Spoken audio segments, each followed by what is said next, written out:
लोग हैं, यहाँ के बासिंदे हैं जो यहाँ पर हाथ ताप रहे हैं, और भी लोग हैं जो यहाँ पर मैं उनसे बात करूंगा कि जो सर्दी को लेकर है कैसे इंतजाम है यहाँ पर, जिला प्रशासन तो कैसे अपने आप यहाँ बचाव कर रहे हैं। आप यहाँ पर सर्दी को लेकर कैसे अपने आप को कर रहे हैं बचाव? यही बचाव है, आग ताप रहे हैं, चाय आए का सहारा है। और प्रशासन ने यहाँ पर और क्या इंतजाम कर रखे हैं? शासन ने आग जलवाई है जगह जगह चौराहों में, और रैन बसेरा में रुकने की व्यवस्था कराई है। जो बाहर के यात्री आएंगे उनके लिए रुकने की व्यवस्था है, शासन की काफी अच्छी व्यवस्था है। साफ तौर पे यहाँ के जो लोग हैं, यहाँ के जो बासिंदे हैं, उनका साफ तौर पर कहना है कि यहाँ का जो जिला प्रशासन है उन्होंने पूरी तरीके से इंतजामात है, जो अलाव है, जो सर्द से बचाव का कार्य करते हैं, उन्होंने अलाव की तो व्यवस्था होगी। धर्मेंद्र, अगर संभव हो तो रैन बसेरे के अंदर जाके वहां का भी मुआयना कीजिए, वहां की भी तस्वीरें दर्शकों को दिखाइए कि आखिर सरकार ने किस तरीके से रैन बसेरे को रेनोवेट किया है, लोगों के लिए क्या क्या सुविधाएं मुहैया कराई है इस ठंड में। जी मैं आपसे बात करूंगा, ये जो हमीरपुर का है, ये जो रैन बसेरा आप यहाँ पर साफ तौर पर देख सकते हैं, यहाँ पर कोई भी आदमी नहीं है, लेकिन यहाँ पर पूरा इंतजाम किए गए हैं।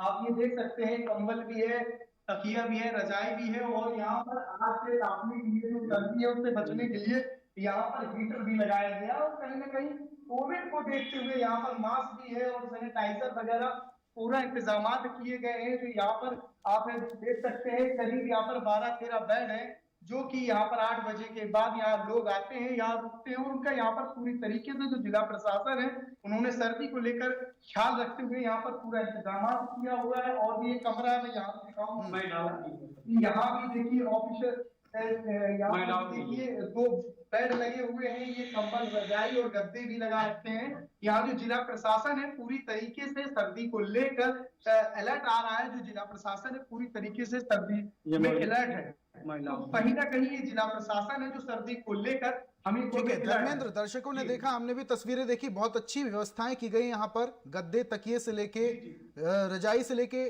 सारी व्यवस्थाएं की गई। वहां पर जो भी रखरखाव कर रहे हैं, जो मेंटेनर हैं, जरा उनसे भी बातचीत कीजिएगा, जानिएगा इसका शुल्क, यहाँ पर अगर कोई व्यक्ति, नॉर्मल व्यक्ति रुकता है तो क्या उससे कोई शुल्क वसूला जाता है। आप बातचीत कीजिए। आपके पास वापस से आऊंगा धर्मेंद्र। प्रतापगढ़ से हमारे सहयोगी जुड़ चुके हैं दीपेंद्र, उनसे बातचीत कर लेते हैं। प्रतापगढ़ का क्या हाल है दीपेंद्र? कड़कड़ाती ठंडी में जगह जगह रैन बसेरे को रेनोवेट किया गया है, सरकार की तरफ से अलाव की व्यवस्था की जा रही है, लेकिन कुछ जगहों पर स्थितियां सामान्य नहीं है।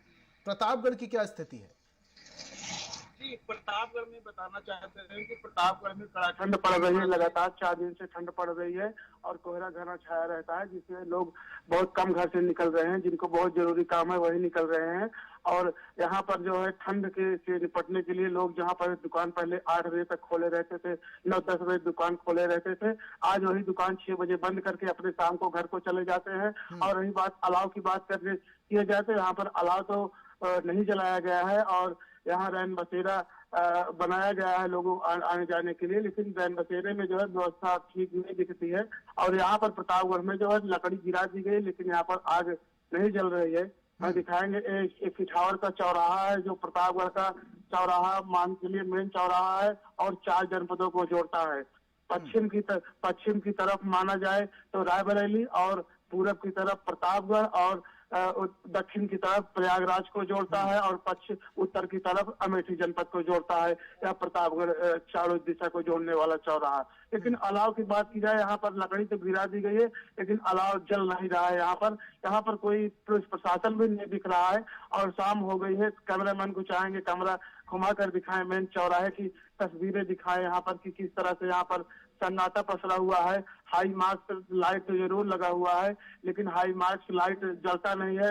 यहाँ पर पूर्व विधायक थे ब्रजेश सौरभ लगवाए थे, तब के बाद सरकार बदल गई, उसके बाद सरकार के जो भी सत्ताधारी नेता रहे उसको लाइट ठीक करवाने के लिए या मुनासिब नहीं समझे, अपनी जिम्मेदारी नहीं समझे। जी तो दीपेंद्र, यहाँ पर व्यवस्थाएं थोड़ा सा दुरुस्त नहीं है, रोड लाइट भी यहाँ पर गायब है, और अब ऐसे में अगर घना कोहरा छाता है तो कहीं ना कहीं कुछ अप्रिय घटना ना घट जाए, इसको लेकर भी प्रशासन को उचित कदम उठाने चाहिए। बहुत बहुत शुक्रिया दीपेंद्र हमारे साथ जुड़ने के लिए और तमाम जानकारियां देने के लिए।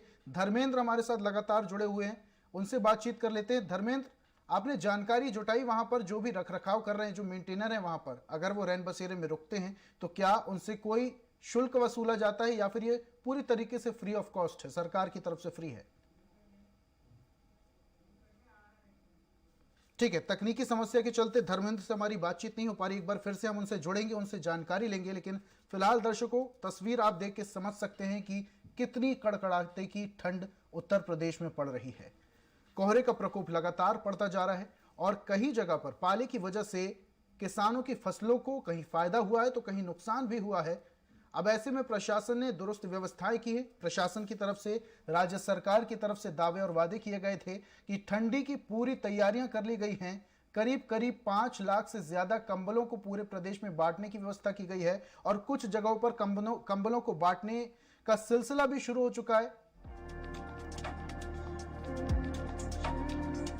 और टीवी स्क्रीन पर आप देख रहे हैं मौसम का पूर्वानुमान।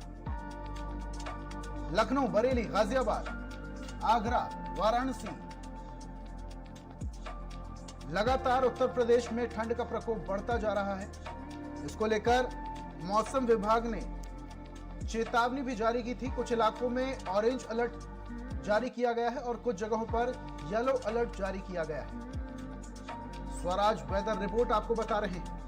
गाजियाबाद, आगरा, बरेली, लखनऊ और वाराणसी में बारिश के आसार भी जताए जा रहे हैं, लेकिन लखनऊ में धूप निकलेगी। बरेली में भी बादल छाए रहने के आसार हैं। आगरा में धूप निकलेगी, लेकिन गाजियाबाद में धूप के साथ साथ बादल भी छाए रहने की आशंका है। स्वराज वेदर रिपोर्ट आपके सामने।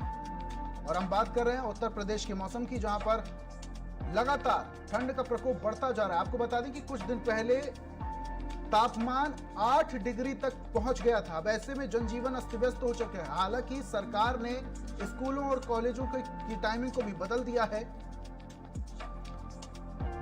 और ये तस्वीर आप देखिए, धुंध के साथ कोहरा। ये रात के वक्त की तस्वीर, जहां पर लोगों का आना जाना अब दूभर हो गया है और कुछ सड़कों पर इतना ज्यादा कोहरा है कि वाहनों की रफ्तार भी लगातार धीरी होती जा रही है। कुछ समय पहले सरकार ने अभियान चलाया था। सतर्कता बरते हुए बड़े वाहनों के पीछे रिफ्लेक्शन इंडिकेटर, रिफ्लेक्शन स्टिकर्स लगाए गए थे, जिस वजह से दुर्घटनाओं से बचा जा सके। हालांकि सरकार ने पूरी तैयारियां कर ली हैं। रैन बसेरों को रेनोवेट किया गया है। जितने भी सरकारी रैन बसेरे थे, उसके अलावा कुछ अस्थायी रैन बसेरे भी बनाए गए हैं। आपको तस्वीर बता रहे थे प्रतापगढ़ से, जालौन से भी हमने आपको तस्वीर बताई, हमीरपुर की तस्वीर भी बताई हमने। हमीरपुर में काफी अच्छी व्यवस्था रैन बसेरे में की गई है। गद्दे तकिए से लेके अलाव की भी व्यवस्था की गई है। लेकिन कुछ जगहों पर तस्वीरें उलट हैं।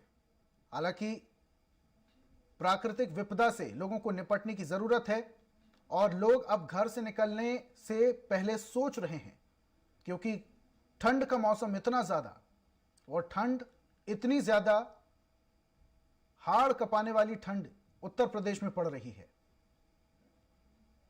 लोगों को काफी समस्याओं का सामना भी यहां पर करना पड़ रहा है। हमारे सहयोगी जुड़े हुए थे प्रतापगढ़ से, दीपेंद्र, जिनका कहना था कि यहां पर शाम 6 बजे से ही सारी दुकानें बंद कर दी जाती हैं और पूरा बाजार शाम 6 बजे ही बंद हो जाता है और लोग अपने घरों को निकल जाते हैं, क्योंकि ठंड इतनी गजब की पड़ रही है, इतनी ज्यादा पड़ रही है कि लोग 6 बजे से ज्यादा बाजार में टिक ही नहीं पाते और ना ही लोग बाजार में खरीदारी करने के लिए 6 बजे के बाद पहुंचते हैं।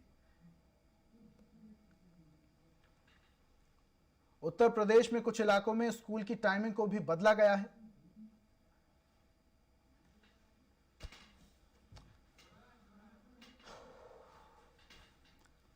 उत्तर प्रदेश के अलग अलग इलाकों से हमारे सहयोगी जुड़ेंगे, तमाम जानकारियां आप तक पहुंचाएंगे। लेकिन फिलहाल ये तस्वीर आप देखिए, जहां पर घना कोहरा और कोहरे की वजह से लगातार वाहनों की रफ्तार धीमी होती जा रही है। हमारे साथ धर्मेंद्र पहले भी जुड़े हुए थे, तकनीकी समस्या की वजह से उनसे संपर्क नहीं हो पा रहा था। एक बार फिर से धर्मेंद्र हमारे साथ जुड़ चुके हैं। धर्मेंद्र, स्कूल कॉलेज की टाइमिंग को क्या बदला गया है? क्योंकि जितनी ज्यादा ठंड पड़ रही है तो बच्चों को, छात्रों को सुबह जाने में काफी समस्याओं का सामना करना पड़ता होगा। सर, मैं बात करूं स्कूल और विद्यालयों की, तो आगामी 14 तारीख तक के लिए जो स्कूल थे, विद्यालय थे, सभी को बंद कर दिया गया है। तो फिर मतलब उसके बाद जैसे ही अगर सर्दी और पड़ती है तो उसकी जो डेट होगी और शायद आगे हो सकती है।